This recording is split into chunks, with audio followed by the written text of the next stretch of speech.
اس مہینے میں اہل اسلام، اہل بیت رسول صلی اللہ علیہ وسلم کا ذکر کرتے ہیں۔ امام حسین رضی اللہ تعالی عنہ اور آپ کی اس قربانی کو یاد کیا جاتا ہے جو آپ نے میدان کرب و بلا کے اندر اپنی جانوں کا نذرانہ پیش کر کے اس دین کو اور اس اسلام کو عطا فرمائی تھی۔ محترم سامعین، اہل بیت کی محبت حضور نبی کریم علیہ السلام کی اولاد کی محبت، حضور کی ازواج مطہرات کا ادب، حضور کے قریبی رشتہ داروں سے پیار کا تعلق، حضور کے خاندان سے محبت کا تعلق، یہ ایک مسلمان کے لیے بہت ضروری ہے۔ اہل بیت اطہار سے محبت کرنا، عقیدت کا جذبہ رکھنا، یہ ہمارے ایمان کا تقاضا بھی ہے اور ہمارے ایمان کی بنیاد بھی ہے۔ علماء نے لکھا کہ اگر کوئی مسلمان ساری زندگی عبادت میں گزارے، تقوی میں گزارے، پرہیزگاری میں گزارے،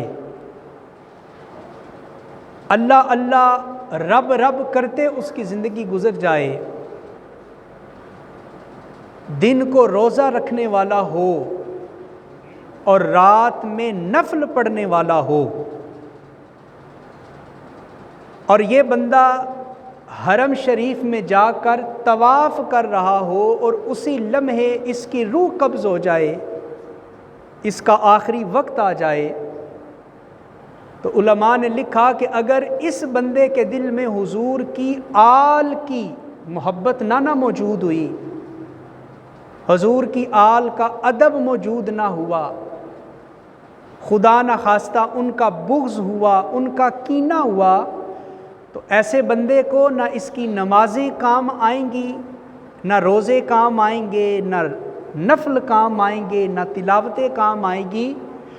وہ بندہ جو اپنے دل میں حضور کی آل کا بغض لے کے جاتا ہے، مرتے ہی سیدھا اسے جہنم کی بھڑکتی ہوئی آگ میں داخل کر دیا جاتا ہے۔ اور اس کی دلیل سنیں، صحیح حدیث میرے اور آپ کے آقا صلی اللہ علیہ وسلم نے ارشاد فرمایا کہ میری اہل بیت کی مثال کشتی نوح کی طرح ہے۔ کیا حضور نے فرمایا میری اہل بیت کی مثال کس کی طرح ہے؟ کشتی نوح کی طرح۔ حضرت نوح علیہ السلام نے وہ کشتی تیار کی رب کے حکم سے۔ جب سیلاب آیا، پانی کا عذاب آیا، تو حضرت نوح نے کیا کہا تھا کہ جو اس کشتی میں سوار ہوگا وہ کنارے پہ لگ جائے گا، وہ عذاب سے بچ جائے گا، وہ کامیاب ہو جائے گا، اور جو میری اس کشتی میں سوار نہ ہو سکا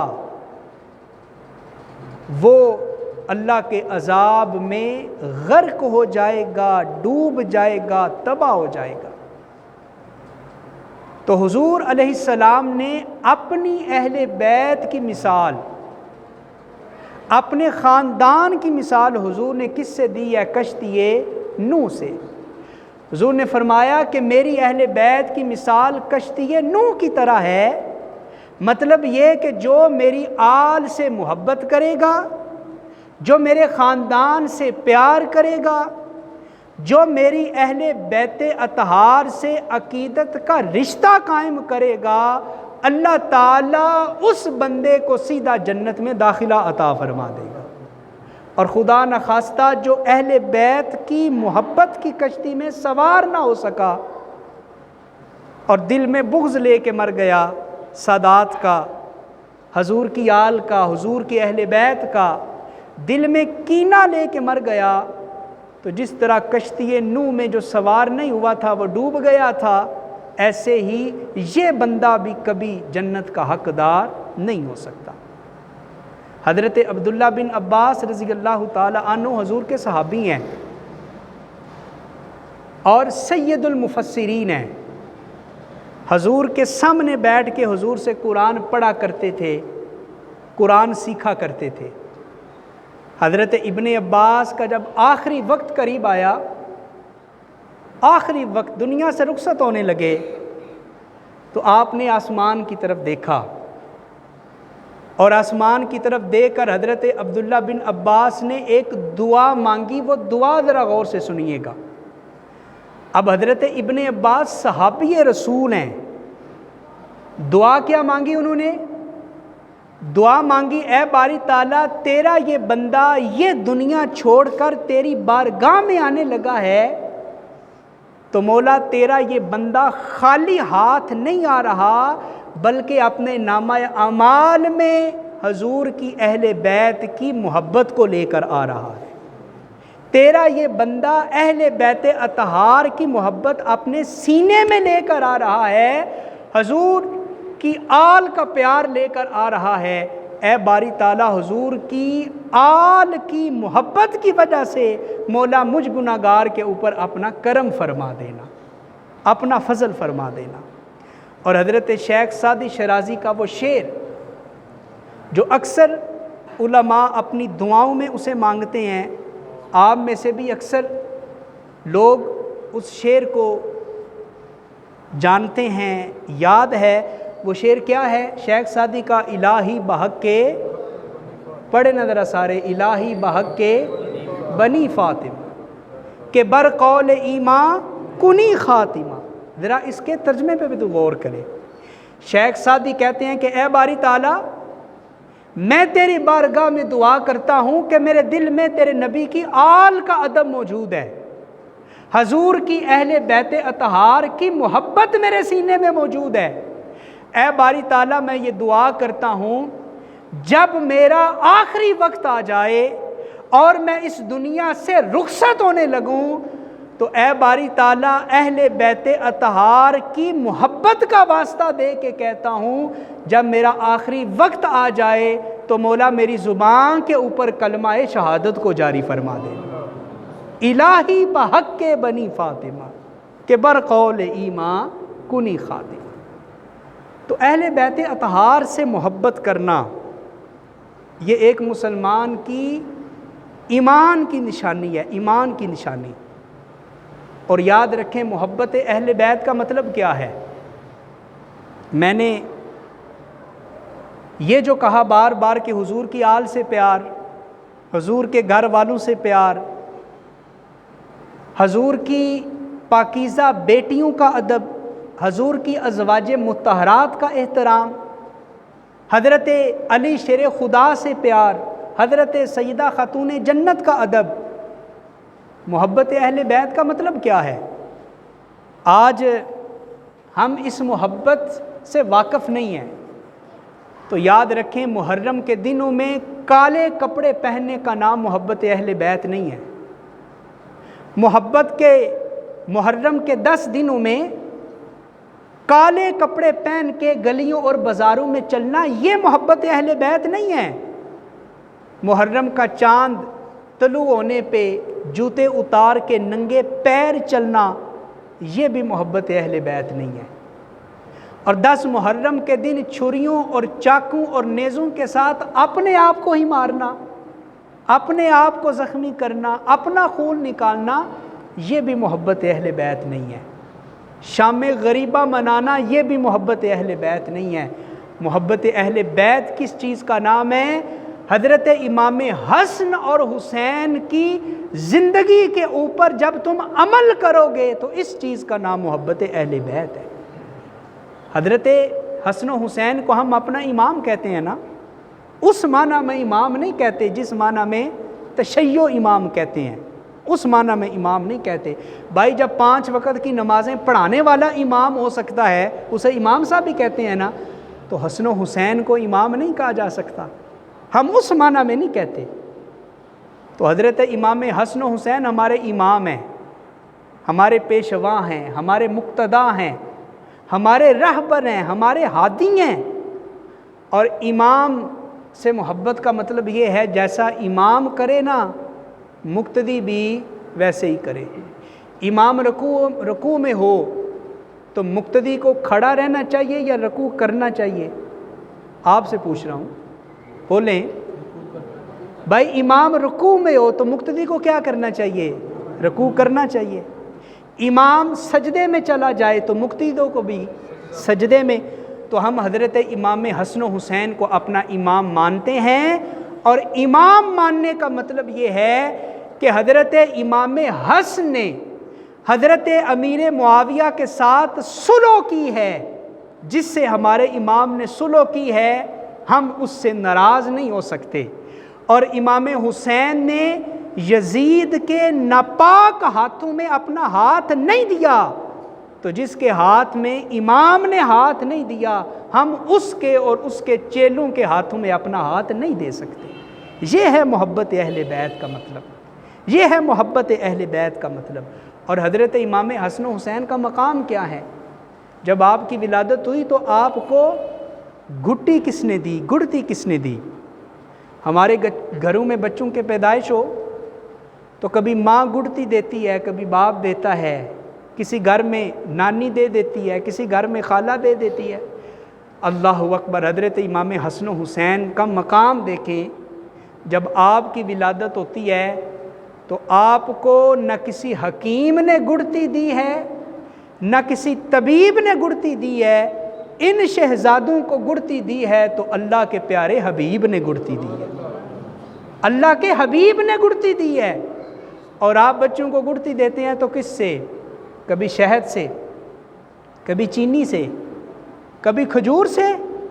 مگر دیکھیں میرے امام حسن و حسین کا مقام، آپ کو اللہ کے حبیب نے گڑتی دی ہے، شہد سے نہیں دی، کھجور سے نہیں دی، بلکہ اپنی مبارک زبان ان شہزادوں کے منہ میں رکھ کے، اپنی زبان چسوا کے، اپنی زبان چٹوا کے، اور اپنا لعاب دہن ان شہزادوں کے منہ میں ڈال کے حضور نے انہیں گڑتی عطا فرمائی ہے۔ اور حضور کا لعاب دہن کیا سمجھتے ہیں؟ کوئی اس کی حیثیت ہی نہیں، کوئی اس کا مقام ہی نہیں۔ میں اور آپ تھوکے نا بڑی مجلس میں تو لوگ کہتے ہیں اس کو مینرز ہی نہیں ہے، اس کو مجلس میں بیٹھنے کا طور طریقہ ہی نہیں آتا، یہ سب کے سامنے تھوک رہے، یہ سب کے سامنے لعاب نکال رہے، جراثیم پھیلتے ہیں، اس کو طریقہ ہی نہیں۔ مگر یاد رکھیں اللہ نے اپنے حبیب کو جو چیز بھی عطا فرمائی ہے بے مثل و بے مثال عطا فرمائی ہے۔ اللہ نے حضور کو جو چیز بھی عطا فرمائی ہے بے مثل و بے مثال عطا فرمائی ہے۔ اور کہنے دیجئے اللہ نے حضور کو جو لعاب بھی عطا فرمایا ہے بے مثل و بے مثال ہی عطا فرما دیا ہے۔ یہ لعاب جب حضرت صدیق اکبر کی پاؤں کی ایڑی پہ لگتا ہے تو سانپ کا ڈنگ دور کرتا ہے۔ یہ لعاب جب حضرت علی شیر خدا کی آنکھوں پہ لگتا ہے تو اشوب چشم کی بیماری کو دور کرتا ہے۔ یہ لعاب جب حضرت معاذ کے کٹے ہوئے بازو پہ لگتا ہے تو اسے پہلے سے بھی زیادہ طاقتور بنا دیتا ہے۔ اور یہی لعاب جب حضرت قتادہ کی باہر نکلی ہوئی آنکھ پہ لگتا ہے تو پہلے سے بھی زیادہ روشنی عطا کر دیتا ہے۔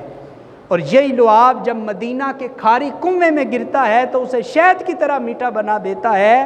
لوگوں میں سوچتا ہوں کہ یہ لعاب جب آقا حسن اور آقا حسین کے مبارک منہ کے اندر گیا ہوگا تو یہ اسی لعاب کی تاثیر تھی کہ آقا حسین کا سر جسم سے کٹ تو گیا ہے مگر نیزے کی انی کے اوپر چڑھ کے بھی آقا حسین کا سر قرآن کی تلاوت کرتا ہوا جا رہا ہے۔ نعرہ تکبیر، اللہ اکبر، نعرہ رسالت، یا رسول اللہ، نعرہ حیدری، عظمت و شان مصطفیٰ، زندہ باد۔ قرآن پاک میں ایک واقعہ مذکور ہے اسے نجران کے عیسائیوں کا واقعہ کہتے ہیں۔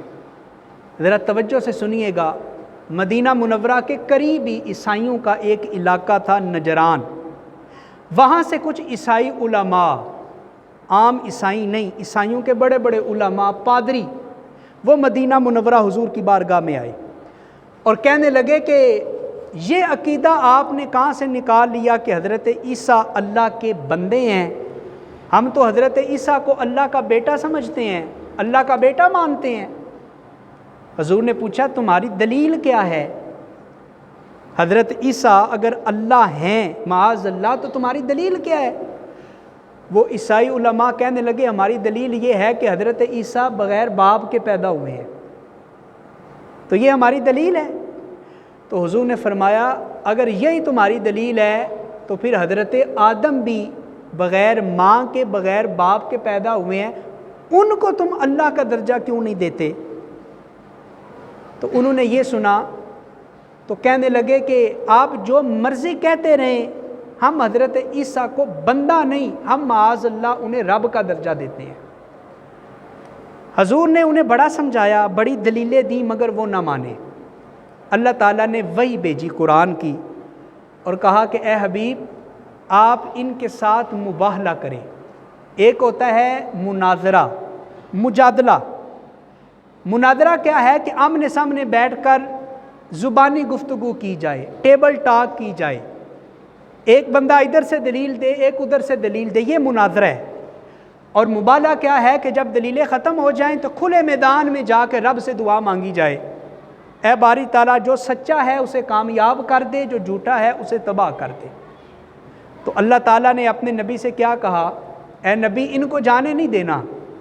اللہ نے آیت اتاری قرآن کی، فَقُلْ تَعَالَوْا نَدْعُ أَبْنَاءَنَا وَأَبْنَاءَكُمْ وَنِسَاءَنَا وَنِسَاءَكُمْ وَأَنفُسَنَا وَأَنفُسَكُمْ۔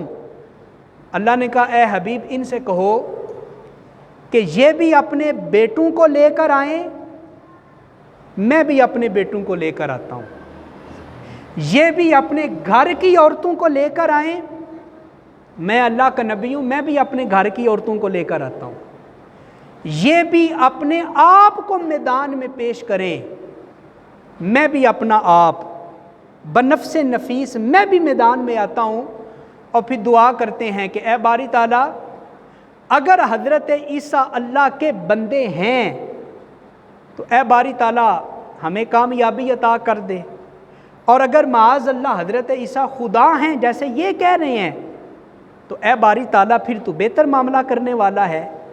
حضور نے جب انہیں یہ مبالغے کا چیلنج دیا انہوں نے قبول کر لیا۔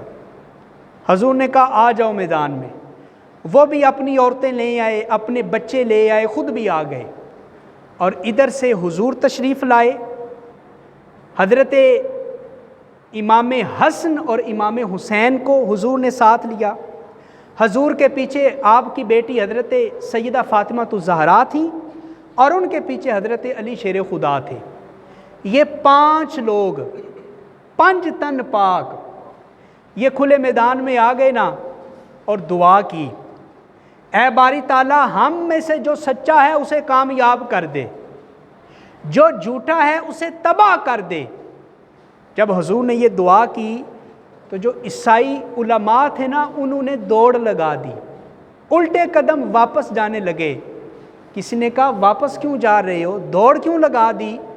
تو جو ان کا بڑا تھا نا، بڑا عالم، وہ کہنے لگا کہ یہ تو حضور ہیں، یہ تو اللہ کے رسول ہیں، ان کی بات تو ایک طرف ہے، ان کے ساتھ جو 2 شہزادے ہیں نا حسن اور حسین، اب یہ عیسائی علماء کی بات میں آپ کے سامنے کر رہا ہوں۔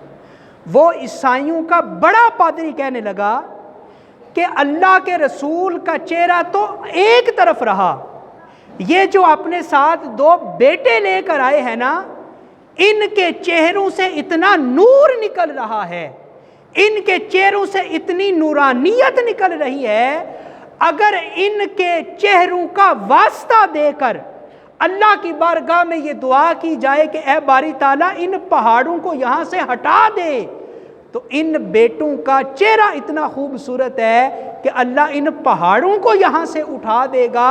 تو اگر ان کے واسطے سے ہمارے اوپر عذاب کی دعا کر دی جائے، ہم میں سے ایک عیسائی بھی زندہ نہیں بچے گا، ایک نصرانی بھی زندہ نہیں بچے گا۔ تو یہ وہ فضیلت ہے حضرت حسن و حسین کی جو عیسائی علماء نے بھی تسلیم کی ہے، عیسائی علماء نے بھی اس کو تسلیم کیا ہے۔ اور یہاں ایک اور بات یاد رکھیں، آج لوگ جب واقعہ کربلا بیان کرتے ہیں نا، بڑے سر میں، بڑے ترنم کے ساتھ، بڑی شعر و شاعری کے ساتھ، تیر آیا ایسے آیا، نیزہ ایسے آیا، اور جناب وہ ایسے لگتا ہے جیسے لائیو وہ کمنٹری کر رہے ہیں واقعہ کربلا کی، بڑا بڑھا چڑھا کے، اور حضرت امام حسین کو بے بس ثابت کرتے ہیں، لاچار ثابت کرتے ہیں، مجبور ثابت کرتے ہیں کہ معاذ اللہ حضرت امام حسین پانی کے لیے فریاد کرتے رہے، پانی کے لیے ان کی منتیں کرتے رہے، پانی کے لیے ان کے سامنے درخواست کرتے رہے۔ امام علی مقام کو لاچار بنا کے، بے بس بنا کے، مجبور بنا کے پیش کرتے ہیں۔ ارے ہمارے حضرت امام حسن و حسین کا تو یہ مقام ہے، اللہ نے حضور کے ایک عام ولی کی یہ شان بیان کی۔ اللہ کہتا ہے وَلَئِن سَأَلَنِي لَأُوتِيَنَّهُ، میرے نبی کی امت میں جو ولی ہے نا، چھوٹے درجے کا ولی، چھوٹے درجے کا ولی، اللہ کہتا ہے میں اسے اتنا مقام دیتا ہوں، اتنا مقام دیتا ہوں، اتنا مقام دیتا ہوں کہ میرا چھوٹا ولی بھی اگر مجھ سے کسی سوال کو کرے نا، میں اس کے ہاتھ خالی نہیں لٹاتا، میں اس کے اٹھے ہوئے ہاتھوں کو بھر کے واپس کرتا ہوں۔ یہ اللہ کی شان ہے۔ اور حضور کی امت کے چھوٹے سے ولی کا مرتبہ یہ ہے، تو جب چھوٹے سے ولی کا یہ مقام ہے تو کیا شان ہوگی حضرت امام حسن و حسین کی، جن کو حضور نے اپنے کندھوں کے اوپر سواری کروائی۔ حضرت فاروق اعظم کہتے ہیں میں حضور کے پاس آیا، اللہ اکبر، یہ حدیث سنیے گا اور ذرا اندازہ کیجئے گا حسن و حسین کی محبت کتنی ہے حضور کے دل میں۔ اور اس حدیث کو حضرت داتا گنج بخش علی حجویری نے کشف المحجوب کے اندر بھی ذکر کیا ہے۔ حضرت فاروق اعظم کہتے ہیں کہ میں حضور کے پاس آیا تو میں نے کیسا عجیب منظر دیکھا کہ حضور نے اپنے دونوں ہاتھ زمین کے اوپر رکھے ہوئے ہیں۔ توجہ ہے آپ کی؟ حضور نے دونوں ہاتھ کہاں پہ رکھے ہیں؟ بول لینا سارے، کہاں پہ؟ زمین پہ۔ اور اپنے دونوں گھٹنے مبارک یہ بھی زمین کے اوپر رکھے ہیں، اور حضور کی پشت کے اوپر حضرت امام حسن بیٹھے ہوئے ہیں۔ اور صرف بیٹھے نہیں ہوئے، ایک رسی ہے جس کا ایک سرا امام حسن نے اپنے ہاتھ میں پکڑا ہوا ہے اور دوسرا سرا حضور نے اپنے منہ میں لے رکھا ہے۔ ذرا یہ منظر کشی دیکھیں اور اپنے تصور میں وہ منظر لے کر آئیں۔ آج آپ بھی اپنے بچوں سے بڑا پیار کرتے ہوں گے، کبھی کندھوں پہ بٹھاتے ہوں گے، کبھی گود میں اٹھاتے ہوں گے، مگر جس طرح حضور نے پیار کیا ہے شاید آج تک بہت کم باپوں نے ایسا کیا ہو۔ حضور دونوں ہاتھ زمین پہ، دونوں گھٹنے زمین پہ، پشت پہ امام حسن سوار ہے، رسی کا ایک سرا ان کے ہاتھ میں، دوسرا سرا حضور کے منہ مبارک میں۔ حضرت فاروق اعظم کہتے ہیں جب میں نے منظر دیکھا تو میں تڑپ گیا، میں نے کہا اے حسن تمہیں مبارک ہو، اللہ نے کتنی خوبصورت سواری تمہیں عطا فرما دی ہے، کتنی خوبصورت سواری عطا فرمائی ہے، نعم المرکب، کتنی خوبصورت سواری ہے۔ حضرت عمر کہتے ہیں جب میں نے یہ کہا تو حضور مسکرائے اور مسکرا کر کہا اے عمر نعم الراکب، تمہاری نظر سواری کے اوپر تو جاتی ہے، سوار کے اوپر نہیں جاتی۔ اگر سواری بڑی خوبصورت ہے تو دیکھو میری اس سواری کے اوپر میرا بیٹا حسن سواری کر رہا ہے۔ اللہ نے جس طرح سواری کو بڑی شان دی ہے، اسی طرح اللہ نے سوار کو بھی بڑی شان عطا فرمائی، سوار کو بھی اللہ نے بڑی شان عطا فرمائی ہے۔ کیا شان ہے حضرت حسن و حسین کی، جن کے لیے حضور اپنے سجدے کو لمبا کر دیا کرتے تھے۔ اب سجدہ نماز میں ہوتا ہے نا، اور نماز بندہ کس کے لیے پڑھتا ہے؟ بولیں، اللہ کے لیے پڑھتا ہے، نماز اللہ کے لیے پڑھتا ہے، اور حضور بھی نماز اللہ کے لیے پڑھتے تھے۔ مگر حسن و حسین کی محبت کس طرح ہے؟ صحابہ کہتے ہیں حضور سجدہ کر رہے تھے، حضرت حسن اوپر پشت مبارک پہ آ کے بیٹھ گئے۔ پہلے تو حضور انتظار کرتے رہے کہ میرا بیٹا اٹھ جائے، جب نہیں اٹھے تو حضور نے اپنے بیٹوں کے لیے اپنے سجدے کو لمبا کر دیا، سجدے کو طویل کر دیا، اور جب حضرت حسین اٹھے نہیں نا، حضور نے انہیں پھر اپنے ہاتھوں سے پکڑ کے نیچے اتارا اور پھر حضور سجدے سے اوپر اٹھے۔ یہ انداز ہے، یہ انداز ہے حضور نبی کریم صلی اللہ علیہ وآلہ وسلم کا اپنے شہزادوں کے ساتھ محبت کرنے کا۔ اور یاد رکھیں صحابہ کرام انہوں نے تو حد کی ہے اہل بیت کے ساتھ محبت کرنے میں۔ آج لوگوں کی زبانیں بڑی لمبی ہو گئیں،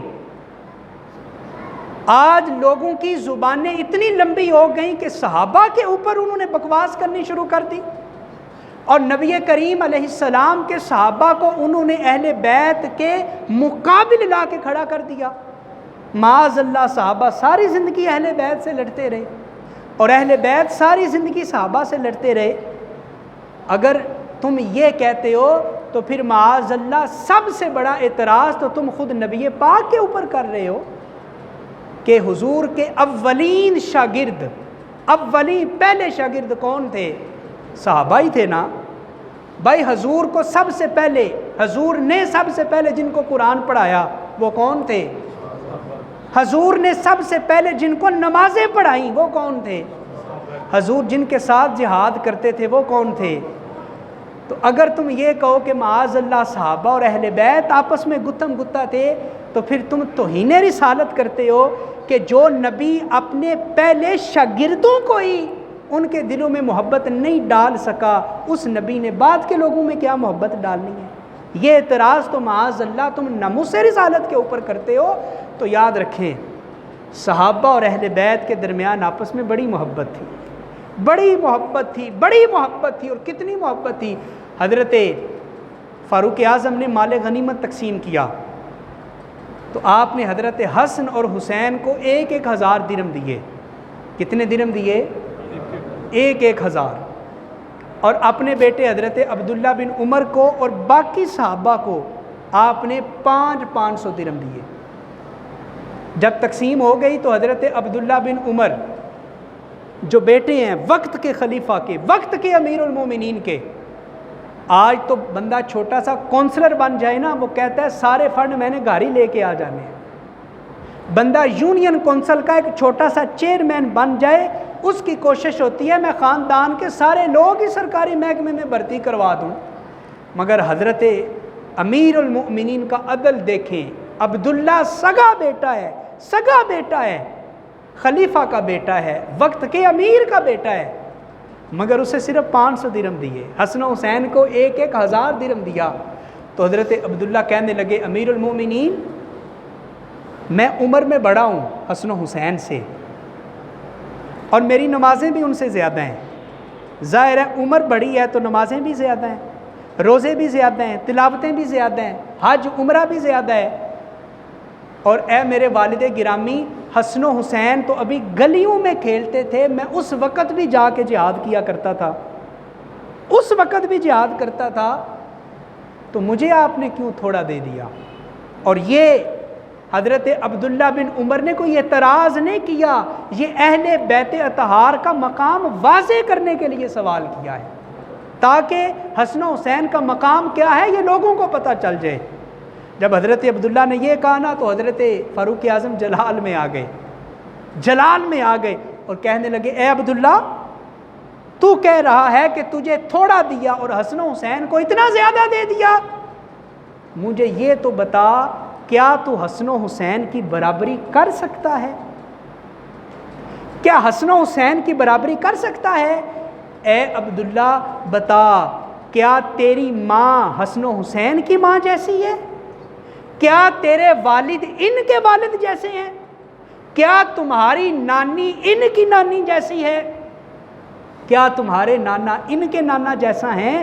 ارے تیری ماں تو عرب کی ایک عام سی خاتون ہے، مگر حسن و حسین کی ماں عام خاتون نہیں، اللہ نے اسے جنتی عورتوں کی سردار بنا دیا ہے، جنتی عورتوں کی سردار ہے۔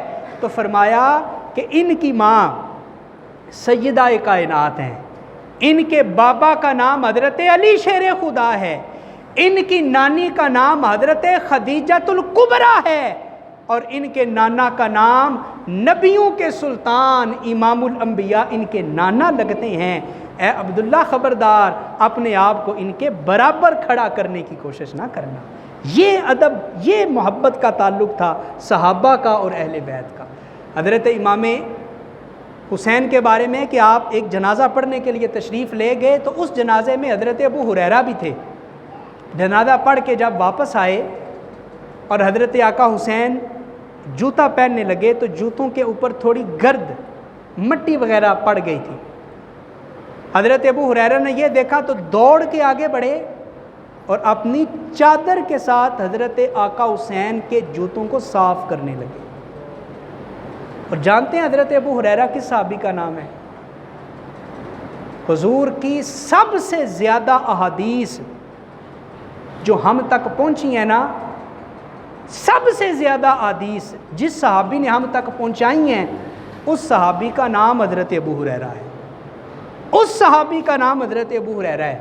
جب آپ اپنی چادر سے جوتے صاف کرنے لگے تو حضرت امام حسین نے حضرت ابو ہریرہ کے ہاتھ پکڑ لیے، کہا آپ بزرگ ہیں، آپ کی داڑھی سفید ہے، آپ نے میرے نانا کے ساتھ نمازیں پڑھی، جمعے پڑھے، جہاد کیا، ان کی مجلس میں بیٹھتے رہے، ان کی صحبت میں بیٹھتے رہے، آپ یہ نہ کریں، آپ میرے بزرگ ہیں۔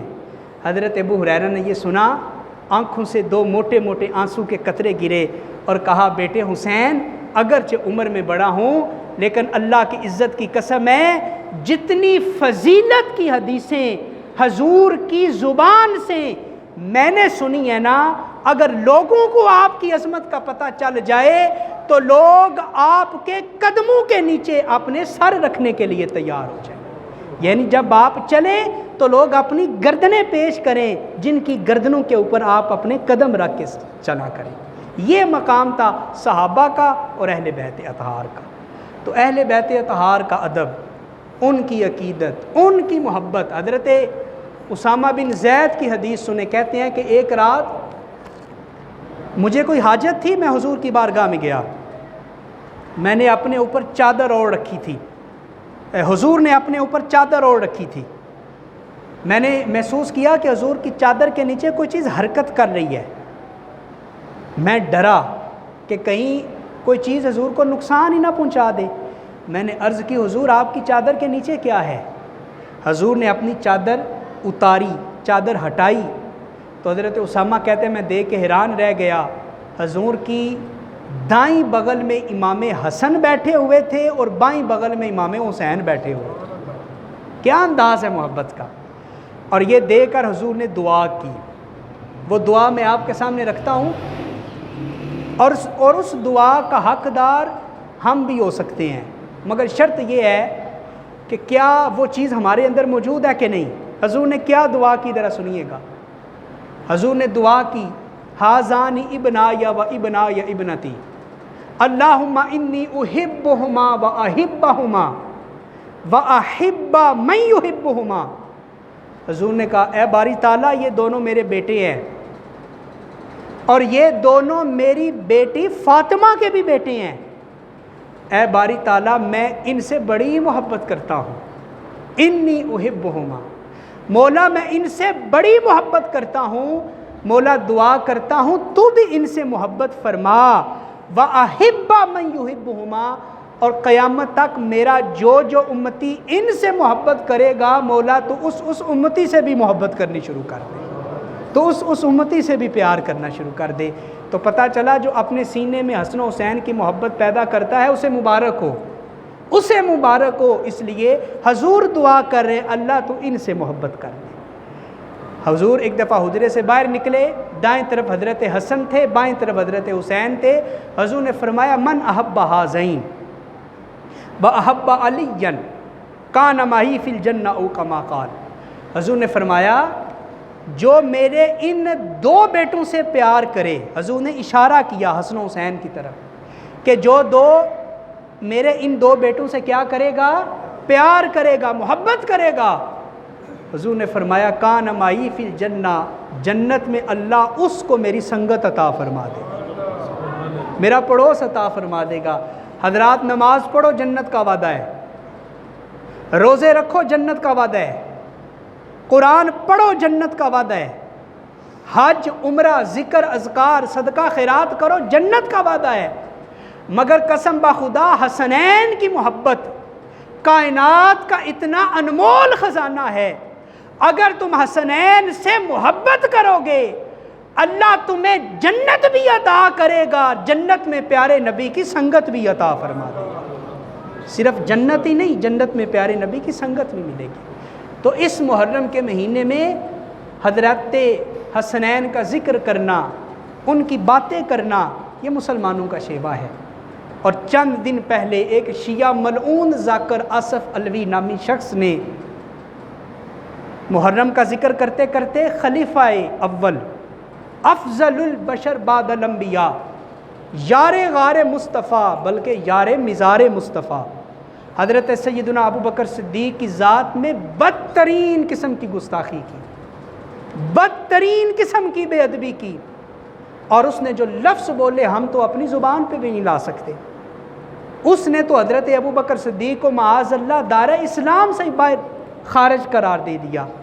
اس ملعون کو کیا پتا، جس کو نہ قرآن کا علم، نہ حدیث کا علم، نہ اجماع کا علم، نہ قیاس کا علم، نہ عرف کا علم، اس بندے کو کیا پتا جس بندے کے پاس علم ہی کچھ نہیں ہے۔ ایسے بندوں کو تو